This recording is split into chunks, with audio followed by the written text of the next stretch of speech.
નમસ્કાર વિદ્યાર્થી મિત્રો, ધોરણ 10 વિષય ગુજરાતી, જેમાં આજે આપણે શીખીશું સમાસ. વિદ્યાર્થી મિત્રો, સમાસ એટલે શું? આમ તો ગત વર્ષે આપણે શીખી ગયા છે સમાસ વિશે, પરંતુ ધોરણ 10ના અનુસંધાને આજે આપણે તેની ઊંડાણપૂર્વકની અને વિસ્તૃત માહિતી જોવાની છે. વિદ્યાર્થી મિત્રો, સમાસ એટલે શું? તે બે અલગ અલગ અર્થ દર્શાવતા શબ્દો, બે અલગ અલગ અર્થ દર્શાવતા શબ્દો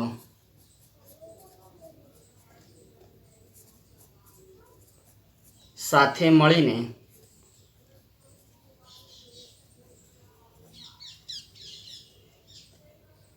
અન્ય નવો અર્થ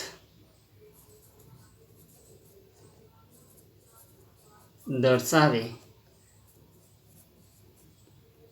તેને સમાસ કહે છે.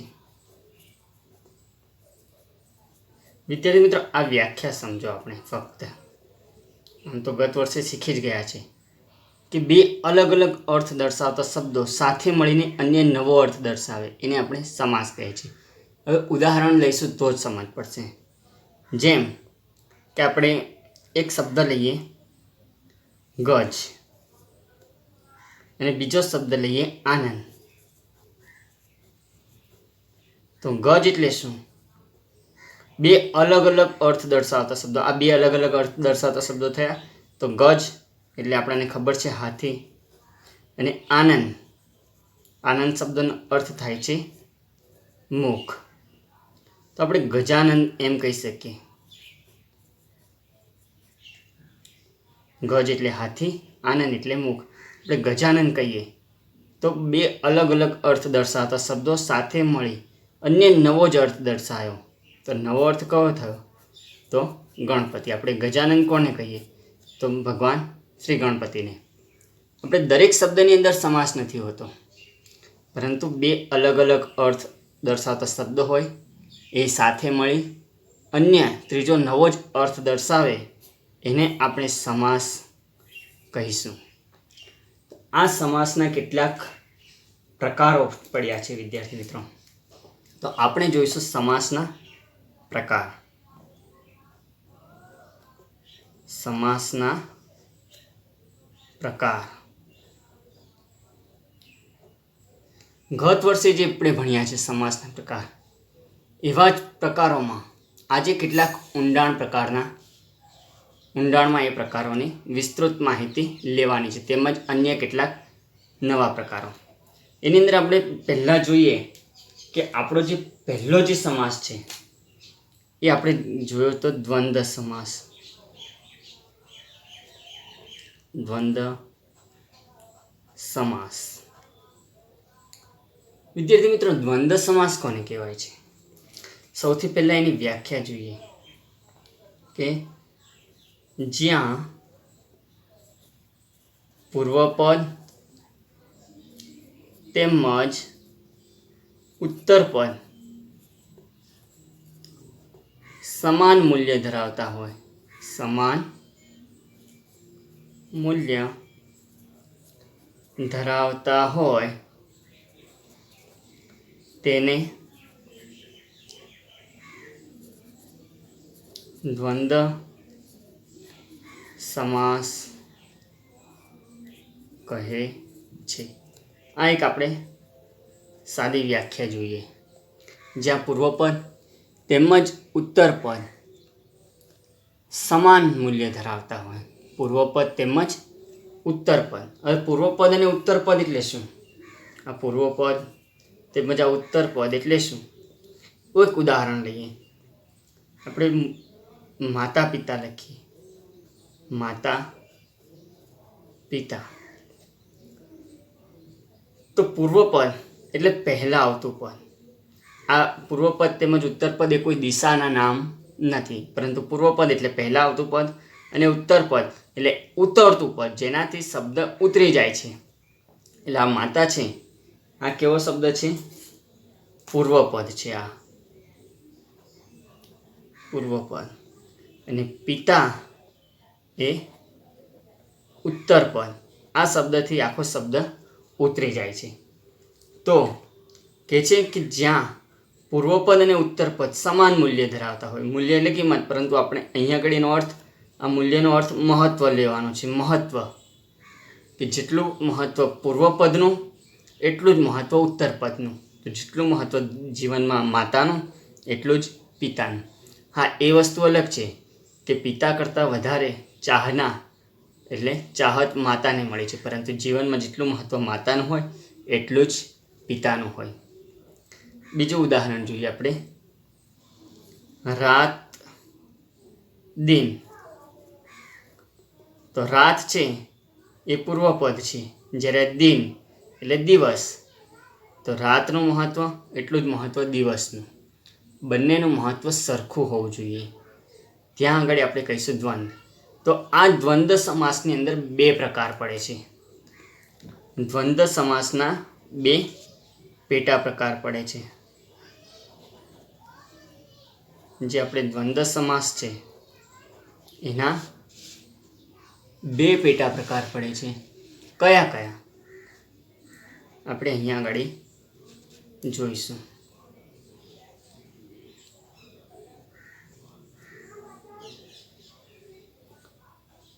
તો પહેલો એનો પ્રકાર છે વૈકલ્પિક. વૈકલ્પિક દ્વંદ્વ. અને બીજું છે સમુચ્ચય દ્વંદ્વ.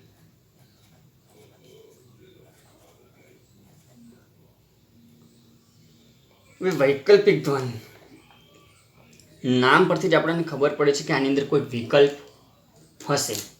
વૈકલ્પિક દ્વંદ્વની અંદર શબ્દ જોઈએ તો આપણે જોઈએ હાર જીત. આપણે કોઈ પણ સ્પર્ધાની અંદર ભાગ લઈશું, કાં તો આપણી હાર થશે અથવા જીત થશે. હાર કે જીત, આ પૂર્વપદ છે, આ ઉત્તરપદ. તો વૈકલ્પિક દ્વંદ્વ બંનેનું મૂલ્ય સરખું જોઈએ, હાર કાં તો જીત. હા, એ વસ્તુ જરૂરી છે કે જીવનમાં આપણને જીત ગમતી હોય છે, જ્યારે હાર એ થોડી દુઃખની અનુભૂતિ કરાવતી હોય છે. તો હાર કે જીત એ વસ્તુ નિશ્ચિત છે. કોઈ પણ સ્પર્ધામાં ભાગ લઈએ તો આપણી હાર થાય કાં જીત થાય. બીજો શબ્દ લઈએ, અને આ બીજો શબ્દ છે એ ખાસ ધ્યાન રાખવાનું છે, કારણ કે ધોરણ 10માં પરીક્ષામાં અવારનવાર પૂછાતો હોય છે. લાભાલાભ. તો એનો વિસર્ગ કઈ રીતે થાય આ શબ્દનો લાભાલાભ? તો લાભ કે ગેરલાભ. આપણાને કોઈ પણ ધંધો વેપાર કરીએ તેની અંદર આપણને લાભ થાય કાં તો ગેરલાભ થાય. આ લાભાલાભનો વિસર્ગ ધ્યાન રાખવાનો. ઘણા લોકો લાભ અને લાભ એવું લખી નાખે છે, પરંતુ એ વિસર્ગ સાચો નથી. લાભાલાભ એટલે લાભ કે ગેરલાભ. આપણે કોઈ અવારનવાર નિબંધ પૂછાતા હોય કે વિજ્ઞાનના લાભાલાભ, તો વિજ્ઞાનથી થતા આપણને લાભ પણ લખવાના અને વિજ્ઞાનથી થતા ગેરલાભ પણ લખવાના છે. એટલે લાભ કોઈ પણ વસ્તુનો આપણે વેપાર કરીશું તો લાભ થશે કાં તો ગેરલાભ, એટલે વિકલ્પ તરીકે હોવો જોઈએ. કોઈ પણ સંખ્યા 3 4, કાં તો એ લોકો 3 જણા આવ્યા અથવા 4 જણા આવ્યા. તો 3 કે 4, 3 અથવા 4, એટલે આ અથવા કે આ જે શબ્દથી વિકલ્પ દર્શાવે છે. હવે જોઈએ આપણે સમુચ્ચય. તો સમુચ્ચયની અંદર શું હોય છે? સમુચ્ચયનો અર્થ થાય છે જોડાવું, જોડાણ. અને બે શબ્દોને બે વાક્યને જોડતો આપણે જે સમુચ્ચય શબ્દ કહીશું એ છે અને. એટલે અનેથી જે શબ્દો જોડાઈ જતા હોય એને આપણે કહીશું સમુચ્ચય વાચક દ્વંદ્વ. જેની અંદર આપણે ઉદાહરણ લઈએ.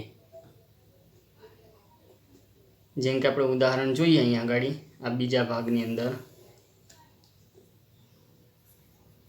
સીતારામ. તો સીતા અને રામ બંને, સીતા અને રામ પૂર્વપદ ઉત્તરપદ બંને સરખા. અહીં પણ સરખા જ હતા, પરંતુ અહીં વિકલ્પ હતો હાર કે જીત, લાભ અથવા ગેરલાભ થાય. પરંતુ અહીં બંને જણા રામ અને સીતા. નામ ઠામ. તમારું નામ અને ઠામ એટલે ઠેકાણું. તમારું નામ ઠામ આપો એટલે નામ આપો, અને ઠામ એટલે ઠેકાણું, એડ્રેસ, સરનામું એ આપો. પતિ પત્ની, તો પતિ અને પત્ની બંને જણા. અહીંયા આગળ આ જે અનેથી જે શબ્દો જોડાય, આપણે શબ્દનો વિસર્ગ કરીએ અને અને આવતો હોય તો એ સમુચ્ચય દ્વંદ છે. અને એવો વિસર્ગ કરતા, શબ્દનો વિસર્ગ કરતા કે અથવા એમ જે વિકલ્પ દર્શાવતા હોય, આ નહીં તો આ નહીં તો આ, આપણાને વિજ્ઞાનથી લાભ થાય અથવા ગેરલાભ થાય અથવા બંને થાય, હાર કે જીત, અમુક વખત જીત થાય અથવા તો હાર. જે વિકલ્પિક દ્રશ્ય હોય, વિકલ્પ દર્શાવતા હોય એને વૈકલ્પિક દ્વંદ કહે છે.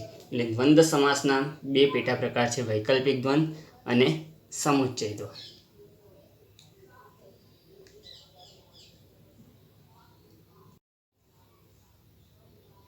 બીજો સમાસ છે દ્વિગુ સમાસ. એની આપણે વ્યાખ્યા જોઈએ. જ્યાં પૂર્વપદ સંખ્યાનો નિર્દેશ કરતો હોય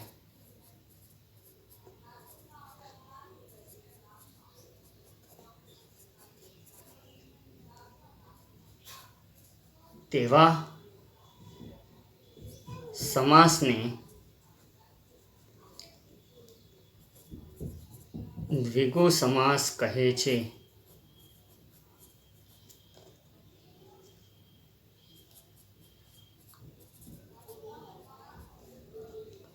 આને પણ આપણે ગત વર્ષે ધોરણ 9માં અભ્યાસ કર્યો છે કે જ્યાં આપણે પૂર્વપદમાં સંખ્યાનો નિર્દેશ થતો હોય. આપણે અવારનવાર સાહિત્ય પ્રકારની અંદર હું કહેતો જ હોઉં છું, સાહિત્ય પ્રકાર છે એકાંકી. એકાંકી તો આ એકાંકી જે આ શબ્દ છે આની અંદર બે શબ્દો છે. તો એક અને બીજો શબ્દ છે અંકી, એટલે અંક. એક અંકી એટલે એક અંકનું જે નાટક હોય એને કહેવાય આપણે એકાંકી. તો આ પૂર્વપદ છે અને આ ઉત્તરપદ છે. તો એક સંખ્યાનો નિર્દેશ કરે છે. એકડે એક, વન, જેને આપણે કહીએ.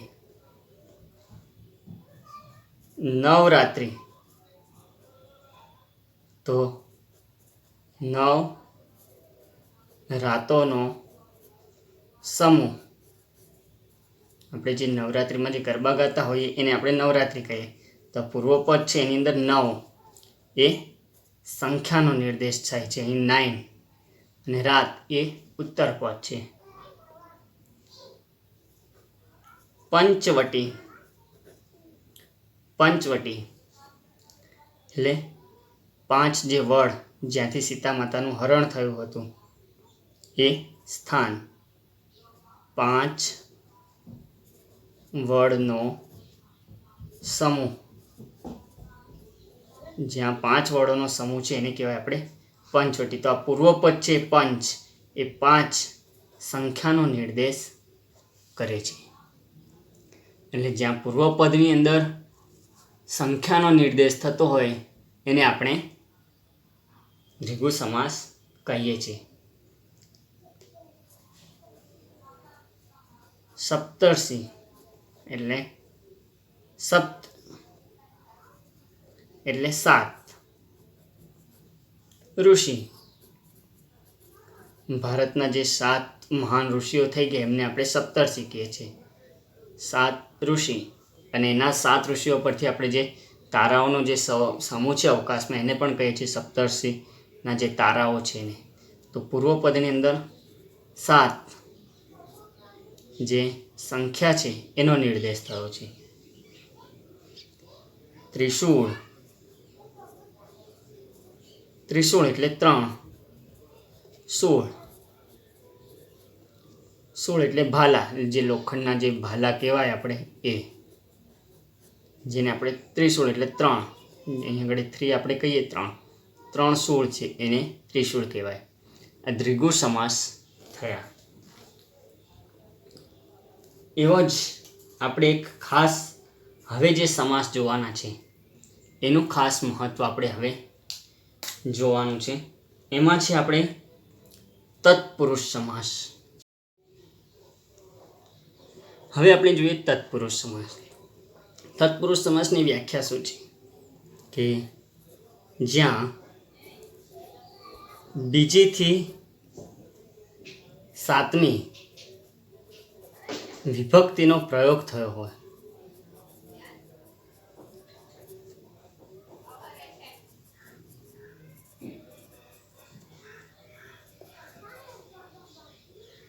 તેમાં ઉત્તર પદ છે, ઉત્તર પદ મુખ્ય હોય તેને તત્પુરુષ સમાસ કહે છે.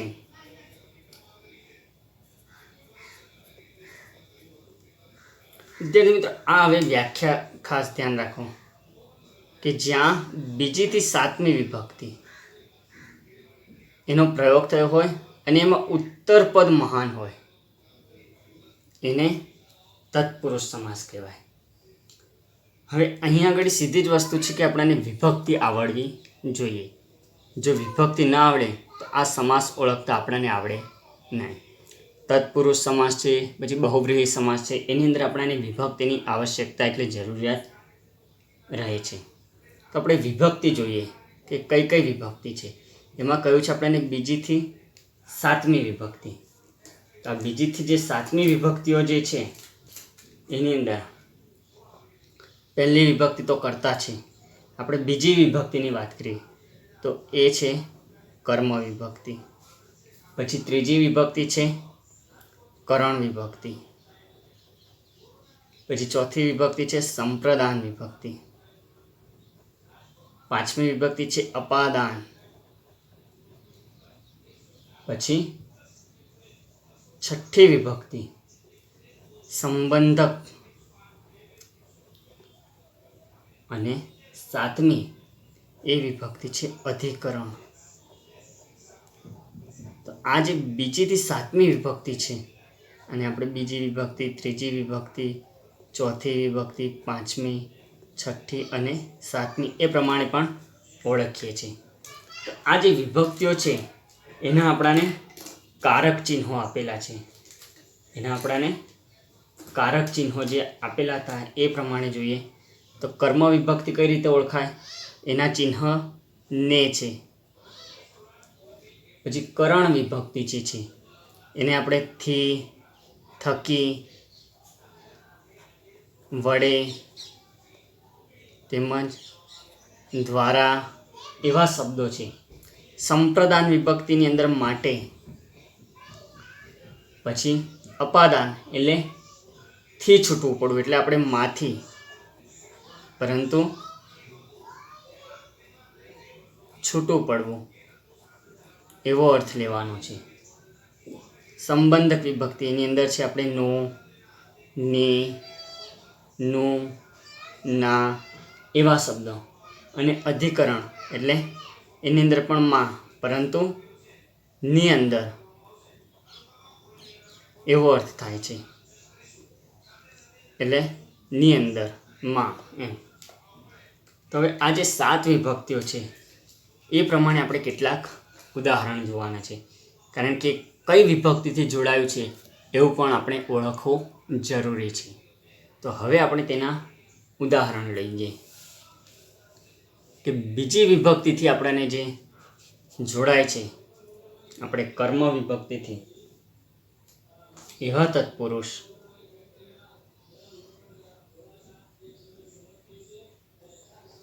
આપણે અહીંયા જોઈએ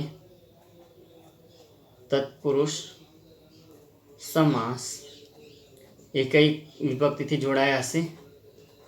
બીજી વિભક્તિથી. એના કેટલાક ઉદાહરણ સહિત આપણે સમજૂતી લઈએ.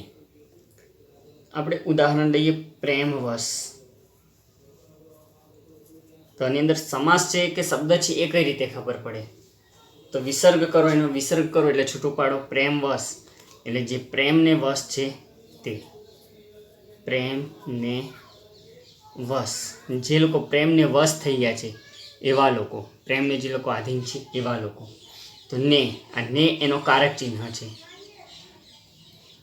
જે આપણે અહીંયા આગળ જોવાતો હતો કર્મ વિભક્તિની અંદર ને એ કારક ચિહ્ન છે. તો હવે આપણે આ પ્રેમને વશ એટલે બીજી વિભક્તિથી જોડાયો છે. હવે આપણે જોઈએ બીજો સ્નેહ આધીન. સ્નેહાધીન, તો સ્નેહને આધીન. જ્યારે આપણે બીજો પાઠ ભણ્યા હતા તેની અંદર જે વિનુ કાકા હતા એ બાળકને ભણવા પ્રત્યે ખૂબ એમનો ફક્ત એક જ રેસનો ઘોડો બનાવવાનો, પરંતુ એ લોકો સ્નેહને આધીન રહ્યા નથી. એ ફક્ત શિક્ષણને આધીન રહ્યા હતા. એમની અંદર સ્નેહ જરીક પણ નહોતો જોવાયો, પરંતુ એનાથી વિપરીત જે બીજું પરિવાર હતું એ સ્નેહને આધીન હતું. સ્નેહાધીન, સ્નેહને આધીન. હવે આપણે આની અંદર જોઈએ ત્રીજી વિભક્તિના. તો ત્રીજી વિભક્તિ આપણે કઈ વિભક્તિ હતી? તો તત્પુરુષ સમાસની અંદર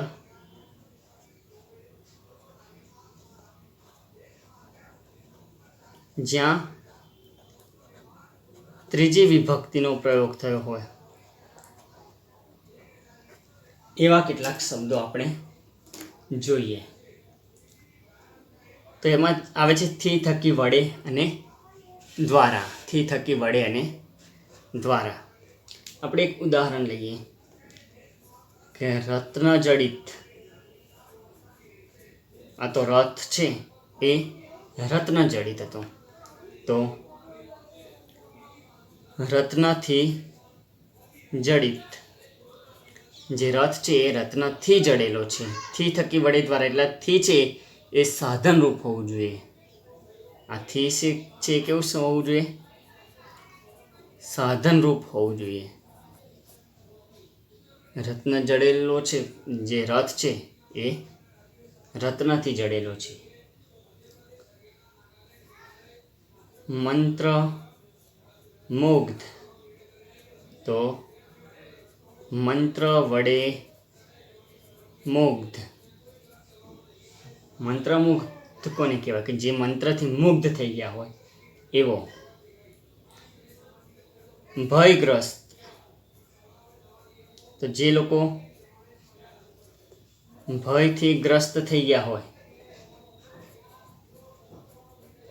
એટલે ચિંતા ધરાવતા હોય, ત્રાહિમામ પ્રોકારી ગયા હોય, ભયથી ગ્રસ્ત થઈ ગયા હોય એટલે ત્રાસી ગયા હોય એવા લોકોને કહે છે ભયગ્રસ્ત. એટલે ભયથી જે લોકો ત્રાસેલા છે એમને કહેવાય છે ભયગ્રસ્ત. મદોન્મત્ત, એટલે મદ દ્વારા ઉન્મત્ત. મદોન્મત્ત એટલે મદ દ્વારા ઉન્મત્ત. પછી આપણે કહીએ હરખ ઘેલા.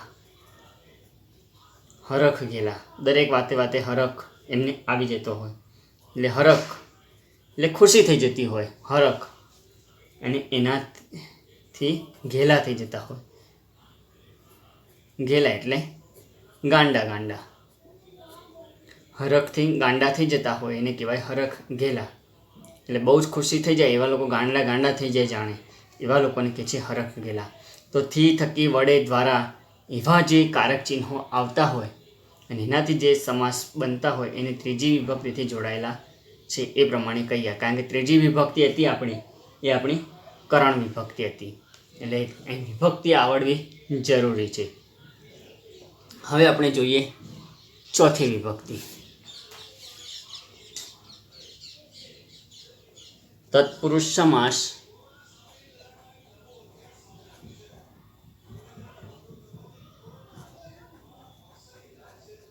જેની અંદર ચોથી વિભક્તિનો પ્રયોગ થયો હોય.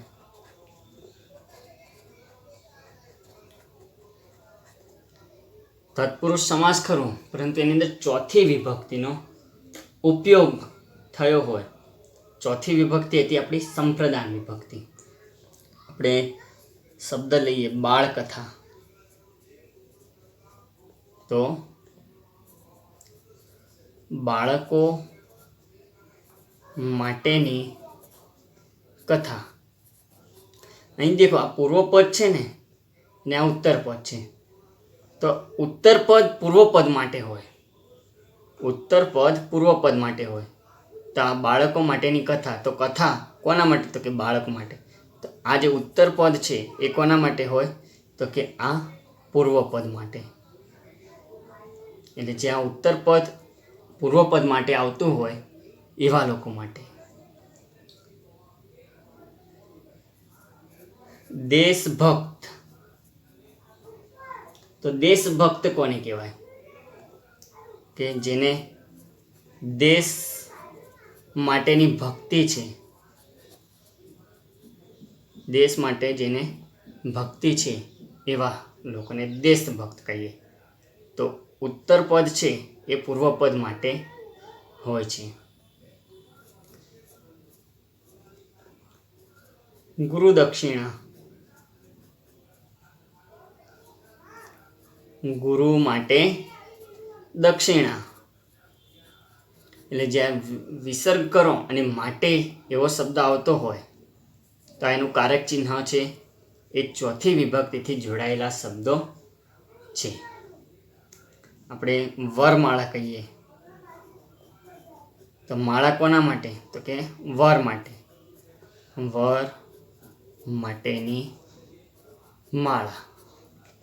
એવા શબ્દોને આપણે જ્યારે વિસર્ગ કરીશું ત્યારે ચોથી વિભક્તિ એટલે માટેના કારક ચિહ્નથી જોડાયેલા હોય છે.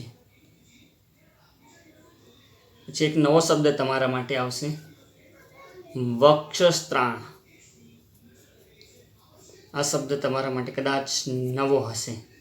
તો વક્ષ એટલે આપણી છાતીનો ભાગ, માટે સ્ત્રાણ, વક્ષ માટે સ્ત્રાણ. આ ચોથી વિભક્તિથી જોડાયા. હવે આપણે જોઈએ પાંચમી વિભક્તિથી જે શબ્દો જોડાય છે અને એના માટે જે સમાસ થતા હોય એવા કેટલાક શબ્દો જોઈએ.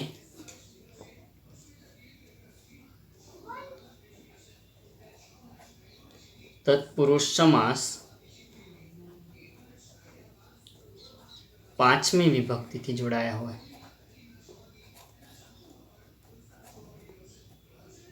પાંચમી વિભક્તિથી જોડાયા હોય. હવે જોઈએ તત્પુરુષ સમાસ પાંચમી વિભક્તિથી જે જોડાયા હોય એવા. પાંચમી વિભક્તિ કઈ હતી? તો એ હતી અપાદાન વિભક્તિ. અપાદાન વિભક્તિ જે છે એ. અપાદાનનો અર્થ શું થાય છે? તો છૂટું પડવું, એક સ્થાનેથી બીજી સ્થાન તરફની ગતિ. એટલે પ્રથમ સ્થાન આપણે જે છોડીએ છીએ એને કહેવાય છે. જેમ કે આપણે એક શબ્દ લઈએ પાપ મુક્ત, તો પાપમાંથી મુક્ત. પાપમાંથી જેને મુક્તિ મળી છે એને કહીએ પાપમાંથી મુક્ત. તો પૂર્વપદ છે એનામાંથી આ વસ્તુ મુક્ત થયું છે. આ તત્પુરુષ જે પણ સમાસ છે એની અંદર ઉત્તરપદ મહાન છે. અહીં આગળ પાપ મહત્વ નથી, પરંતુ આ ઉત્તરપદ છે એ મહત્વના હોય છે. તત્પુરુષ દરેક સમાસ હોય, ગમે તે વિભક્તિ હોય, બીજી, ત્રીજી, ચોથી, પાંચમી, સાતમી, એ બધાની અંદર આ ઉત્તરપદ છે એ મહાન હોય છે. તો મુક્ત થવું એ મહાન છે. પાપ ગૌણ હોય છે. તો પાપ મુક્ત આ પૂર્વપદ, એના કરતાં ઉત્તરપદ વધારે મહત્વ હોય છે. પરંતુ આપણે જો વિભક્તિની દ્રષ્ટિએ જોઈએ તો અપાદાન એટલે એક સ્થાનેથી બીજી સ્થાન તરફ. તો આ મુક્ત થયો ક્યાંથી? તો કે પાપમાંથી. એક સ્થાન હતું એનું, તો એ પાપમાંથી એ મુક્ત થયો. પદ ભ્રષ્ટ, તો પદમાંથી ભ્રષ્ટ થઈ ગયો. ગમે તે કોઈ અધિકારી કે કોઈ XYZ હશે એ એના સ્થાન પરથી, પદ પરથી ભ્રષ્ટ થઈ ગયું. એને આપણે કહીએ પદ ભ્રષ્ટ થયો આ વ્યક્તિ. તો એનું જે સ્થાન હતું, એનું જે પદ હતું એમાંથી એને કંઈક એવું ન કરવાનું કાર્ય કર્યું છે જેથી એ ભ્રષ્ટ થઈ ગયો, પદમાંથી ભ્રષ્ટ થયો છે.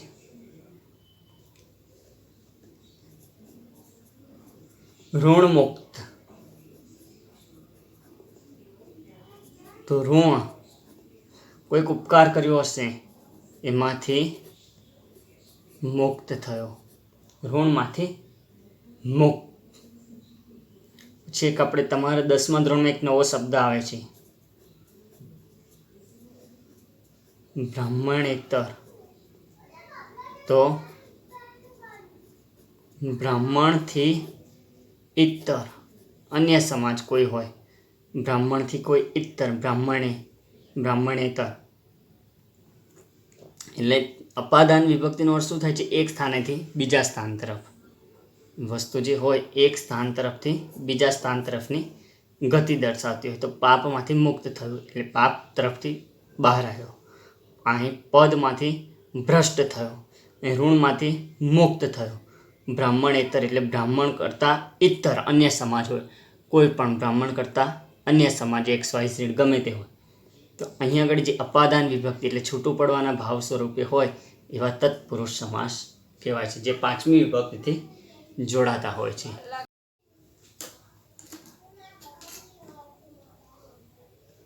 હવે જોઈએ આગળ તત્પુરુષ સમાસ જે 6ઠ્ઠી વિભક્તિથી જોડાયા હોય એવા કેટલાક શબ્દો. તો 6ઠ્ઠી વિભક્તિ હતી તો સંબંધક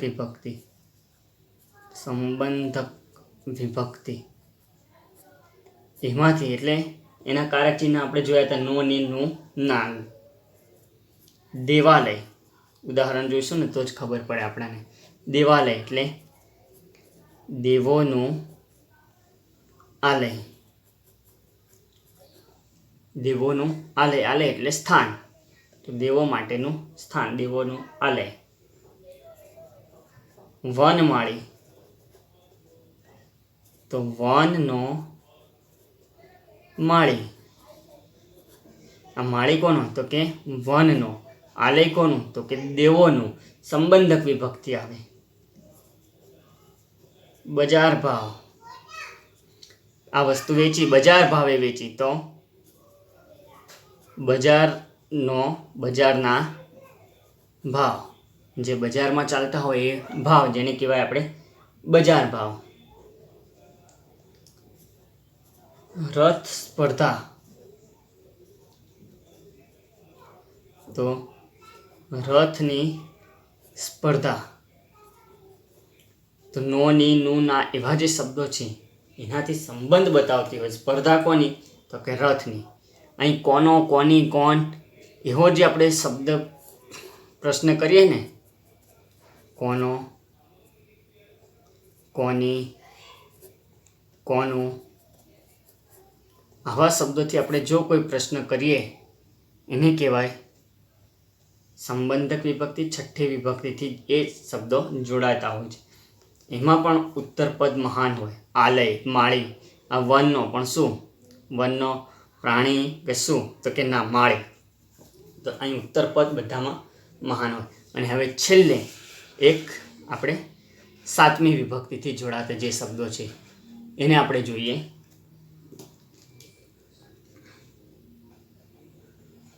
તત્પુરુષ સમાસ જે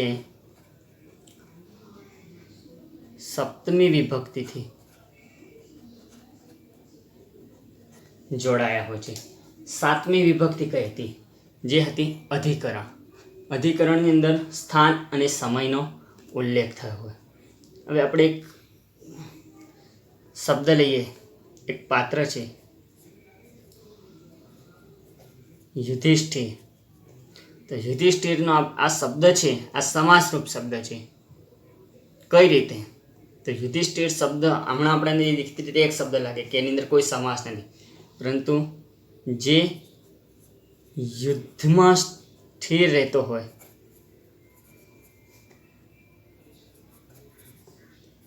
તેને, જે યુદ્ધમાં સ્થિર હોય, તો યુદ્ધ અને સ્થિર એટલે યુધિષ્ઠિર. જે યુદ્ધમાં સ્થિર હોય એને યુધિષ્ઠિર કહેવાય. પછી અહીં વનમાળી તો એવો જ એક શબ્દ છે વનવાસ. હવે આ બંનેમાં તમે જુઓ છો વનમાળી અને વનવાસ બંને તત્પુરુષ સમાસ થાય, પરંતુ અહીં છઠ્ઠી વિભક્તિ અહીંયા આગળ કઈ રીતે અલગ પડે છે? તો વનમાં વાસ, વનમાં જેનો વાસ છે તે, એટલે વન એક જાતનું સ્થાન દર્શાવે છે. સાતમી વિભક્તિ છે એની અંદર સ્થાન અને સમયનો નિર્દેશ થાય છે. અહીંયા આગળ વનમાળી તો વનનો માળી એવું થાય છે, પરંતુ વનમાં જેનો વાસ છે એટલે એનો નિવાસ એટલે સ્થાન આવી જતું હોય એવા લોકોને અહીંયા આગળ આપણે વનવાસ કહીએ છીએ, કે વનવાસ જેનો વાસ વનમાં જ છે એ વનવાસ. તો આ બંને દેખાય બંને તત્પુરુષ છે, પરંતુ જો એનો પ્રકાર પણ દર્શાવવામાં આવે કઈ વિભક્તિથી જોડાય તો આ છઠ્ઠી વિભક્તિના સાતમી વિભક્તિ. અહીંયા આગળ વન નો માળ એટલે સંબંધક વિભક્તિ હતી, જ્યારે અહીંયા આગળ વન માં વાસ, માં એટલે ની અંદર, જે વનની અંદર જેનો સ્થાન છે, વનની અંદર જેનો વાસ થાય છે એ. પછી જલ ક્રીડા એટલે જલમાં એટલે પાણીમાં જે ક્રીડા, ક્રીડા એટલે ખેલ, જ્યાં વન પાણીની અંદર ખેલ થતા હોય એને કહેવાય જલ ક્રીડા. ને લગ્નગાળો તો લગ્નનો સમય, હમણાં લગ્નગાળો ચાલે છે તો લગ્નનો સમય. તો એવા જે શબ્દો હોય ત્યાં આગળ સાતમી વિભક્તિથી એ શબ્દો જોડાતા હોય છે. તો તત્પુરુષ સમાસ છે એ બીજીથી સાતમી વિભક્તિથી જોડાયેલા હોય છે, તેમજ ઉત્તર પદ મહાન હોય છે. તો અહીંયા આગળ આપણા 3 સમાસ પૂરા થયા. કયા કયા? દ્વંદ્વ સમાસ, દ્વિગુ સમાસ અને તત્પુરુષ સમાસ. આ બંનેની ઊંડાણપૂર્વકની માહિતી, એટલે તત્પુરુષ જે હતા એની અંદર બીજીથી સાતમી વિભક્તિ, દ્વિગુ સમાસના કોઈ પેટા પ્રકાર નથી, અને દ્વંદ્વ સમાસના 2 પ્રકાર, એક સમુચ્ચય દ્વંદ અને બીજો વૈકલ્પિક દ્વંદ. તો બીજા અન્ય નવા સમાસ સાથે આપણે આવતા પિરિયડમાં આવતા તાસે મળીશું. અસ્તુ.